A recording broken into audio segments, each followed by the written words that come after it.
Living in Broward County is perfect on paper. Great location, no state income tax, proximity to Miami without actually living in Miami. But here's the thing, I work here every day as both a realtor and a mortgage loan officer, and I'm going to tell you the things that those moving to Florida videos don't tell you. Most people researching living in Broward County are looking at lifestyle content and they're looking at Zillow listings. The listings look great, the payments look manageable, and then reality hits, typically after they've already purchased. And this is not just for people moving out of state. Here's the thing, I'm going to give it to you straight. This video is going to cover what most realtors and loan officers either don't know or don't bother to tell you. If you're serious about living in Broward County or moving here, hit subscribe. I cover this market from both the real estate and the mortgage perspective every single week. And if you want to contact me directly, my info is in the description. First things first, what is Broward County? Broward County is more than just one market. Broward County is 1.9 million people across 31 cities. That is more people than are in some states. It's pretty dense here. Broward County has one of the most diverse populations in the country. And a lot of people who move here from more, let's just say, homogenous markets tend to appreciate that once they get here. So let's talk a little bit about Broward County and some of the cities here. It's really important to know when you're thinking of living in Broward County and moving here, especially if you're coming from out of states, what cities are available, what are populated, what are not populated, because it really affects how much you can afford to get and the kind of lifestyle that you want. And I really want to focus on this lifestyle bit because every single city has a different feel to it. It's for a different type of person depending on what you're looking for. A person who is wanting to move to Florida because they want to be on the beach and they want to experience the nightlife and they want a taste of the entertainment, right? Probably going to move to Fort Lauderdale. So the two most populated cities are going to be Fort Lauderdale and Pembroke Pines. Fort Lauderdale is it's the most well-known city in Broward County. A lot of people from out of state recognize Fort Lauderdale as a city. They might not know where it's at. We're north of Miami, and it is walkable, urban, waterfront access everywhere. You could be in a building with views of the ocean and the intercoastal at the same time. There's a lot of rental properties in Fort Lauderdale. The price per square foot tends to be higher as a whole, but there's definitely places in Fort Lauderdale that are more affordable. It definitely has a more diverse international feel to it, and a lot of people really love that. But if you're not kind of wanting to be in that sort of lifestyle, maybe you have a family or maybe you just want something a little bit calmer, the second most populated city is Pembroke Pines for that reason. Pembroke Pines has consistently been voted one of the best places to raise a family. It has a very good school system, including a lot of charter schools that are the best in the state.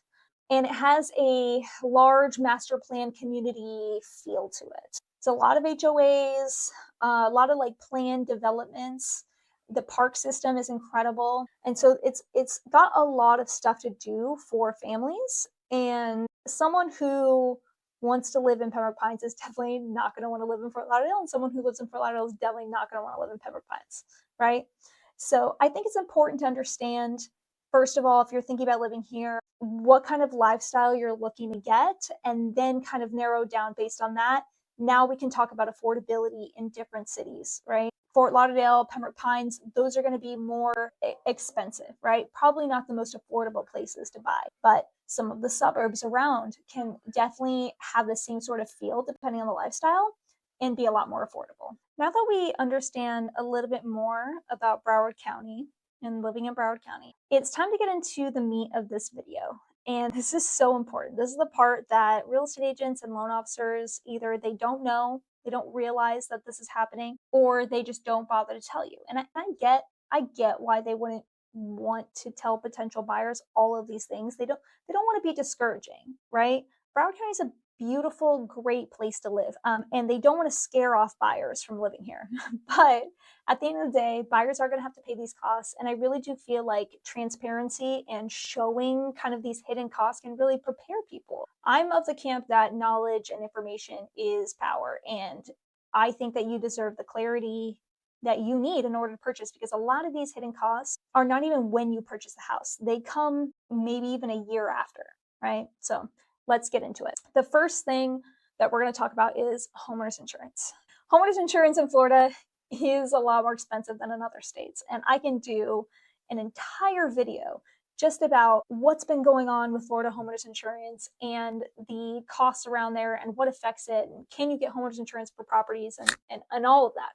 But I will be brief in this video. There are three major things that affect homeowners insurance premiums in Florida. That is the age of the roof, the flood insurance if you are located in a flood zone, and this has been reworked recently. Okay, you're gonna have to purchase extra flood insurance if you were in a flood zone. And the other thing that affects it is hurricane protection. That should be a given, right? Let's go back to roof. If you have a roof that is older, you're going to be paying a higher premium for your insurance. So if you have a roof, if you're purchasing property and the roof is over 20 years old, you might even have an issue just purchasing the house. But let's say that you own the property and the roof is 20 years old, you're definitely going to pay a higher premium than if you were purchasing a property and it had a brand new roof, right? So something to be aware of. Hurricane protection is essential. In Florida, you get a big discount on your hurricane insurance, on your homeowners insurance, if you have full hurricane coverage, right? That means your front door, your back door, your garage door, if you have hurricane impact windows, or if you have full shutters, your entire house needs to have hurricane protection in order for you to get this discount. And if you don't have it, then you're paying a premium on your insurance for that. And then again, flood insurance, you're going to have to purchase that separately. If you live in a flood zone, there's no way to get around that. Now, the thing about insurance is that, especially like if you're coming from a different state, pay attention because this is important. It is significantly more expensive than what you're probably imagining. I had a couple that was moving from the state of Utah to Florida. In Utah, their annual homeowners insurance for a 2,400 square foot house was $1,100 for the entire year. Okay. Some of you might think that's expensive. Some of you might think that's super cheap. That house that they purchased over there was worth $600,000, by the way. In Florida, they purchased a $400,000 house that was smaller. It was about 1,800 square feet. Their insurance premium was $6,300.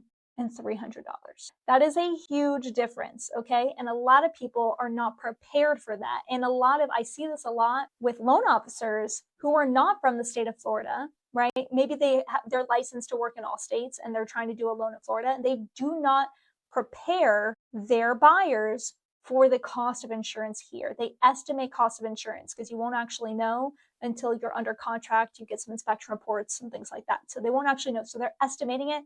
And if they're estimating your homeowner's insurance at $1,100 and it comes at $6,300, that can make or break you buying a house. Okay, so very important to understand.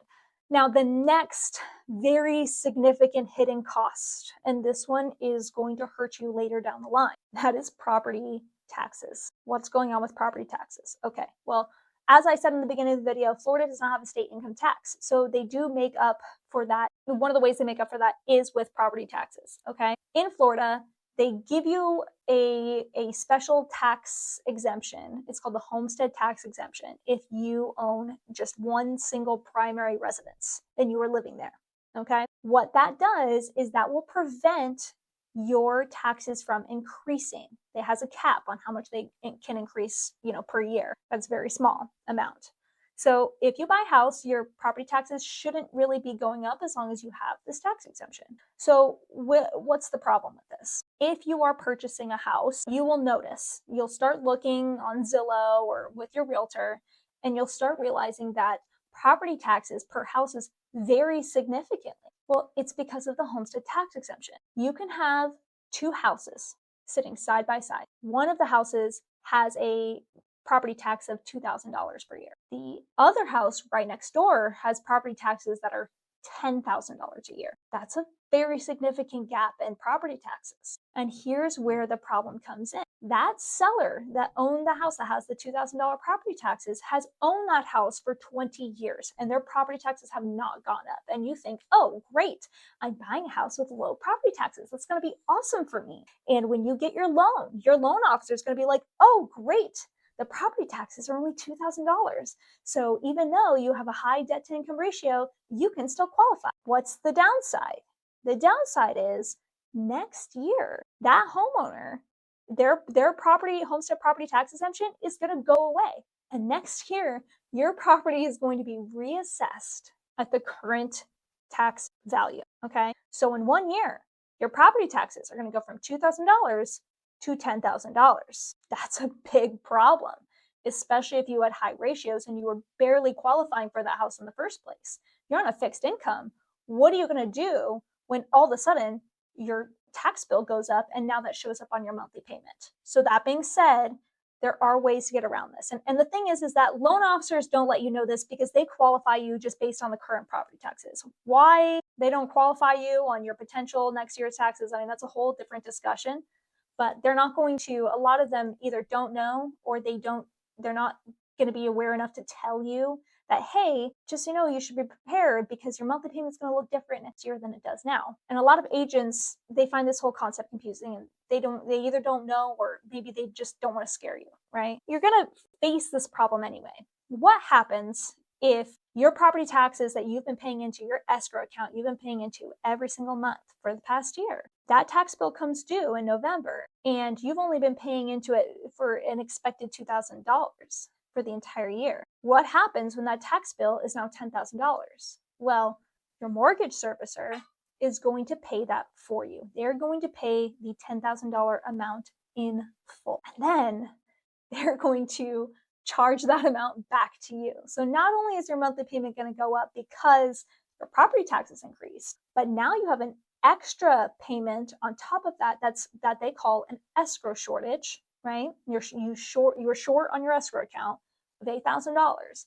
And now they're going to charge that. They're going to break that up into 12 months and they're going to charge you that every single month. So I get calls from people all the time that are like, hey, I need help. I don't know what I'm going to do because my mortgage payment just increased $1,000. And I hate getting that call. It's sad. It's preventable, right? These are not my clients, by the way. My clients are aware. And there's an easy way to kind of go about this, right? And this is going to be a mouthful. I'll put the link in the description. But the Broward County tax appraiser's website has a property tax estimator. So you can go on the website and you can estimate based on the city and the price that you're purchasing the house, you can estimate what your property taxes are going to be next year. Now, it's just an estimate, so it can be short or it can be higher than that, but it gives you a good idea. You can either set money aside in order to pay your tax bill later, or you can just get an idea of what your monthly payment might be next year before you even purchase the home. So that is sadly a problem that's getting bigger and bigger here in Broward County, especially because taxes have gone up significantly. And so the other thing is that if you have a homestead tax exemption, you own a property in Broward County and you're purchasing another house and you're planning on renting out your old house, all of a sudden you lose your homestead exemption and now your property taxes on that old house go up. So there's a lot around property taxes. And it's just something to really be aware of as a hidden cost. Like that's what really gets people sometimes like a year or two after they purchase, and it can be a problem. Now that we've talked about kind of the hidden costs and things that can come up unexpectedly after you purchase a house, what do monthly payments really look like in South Florida and Broward County? So here's an example of what someone can expect to pay after, let's say that the house was not homesteaded and that the property taxes are currently, about $10,000, right? This is what you can expect to pay. We have $4,979, and this is someone who is putting the minimum down payment on a conventional loan of 5% down. Okay, if you have 5% down on a loan, you were looking at paying $4,979 per month on a house price $600,000. That is assuming the insurance is probably going to be about $4,800, assuming it doesn't have any flood insurance or anything that's going to affect their insurance premiums, and at the current property tax rate, and no HOA, which is something else that you need to know about South Florida. So let's just say that instead of 5% down, somebody is buying a house price $600,000 and they're putting 20% down. What does that get them? Well, that gets them a monthly payment of $4,258. This is also assuming that their interest rate is going to be about 6.5%, which today that's about the national average. The next thing that people need to know about living in Broward County, and kind of plays into this whole hidden cost, although it's not exactly hidden, is homeowners associations and condo associations. So, especially people moving from out of state, they come to Florida and they tell me, "Hey, Jocelyn, I don't love HOAs. I don't want to live in HOA." Right? I have to be the bearer of bad news, and I have to let them know that over 70% of homes in Broward County have some sort of HOA or condo association, right? If it's a condo, it's definitely going to have a condo association. If it's a single family home or a townhouse, if it's a townhouse, probably has an HOA. If it's a single family home, most likely it has an HOA.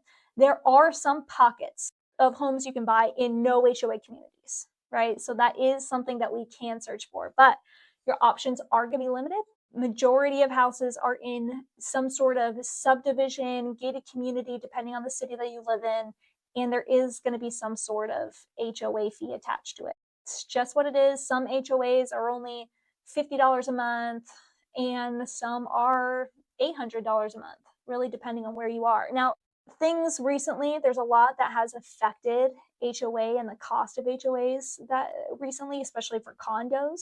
Condos carry condo association fees, sometimes maintenance fees or land fees on top of their HOA payment.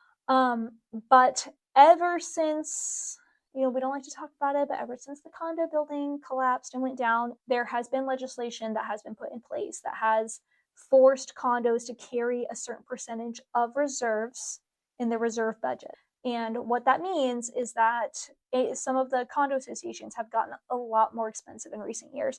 Now, I do want to end this video on a more positive note.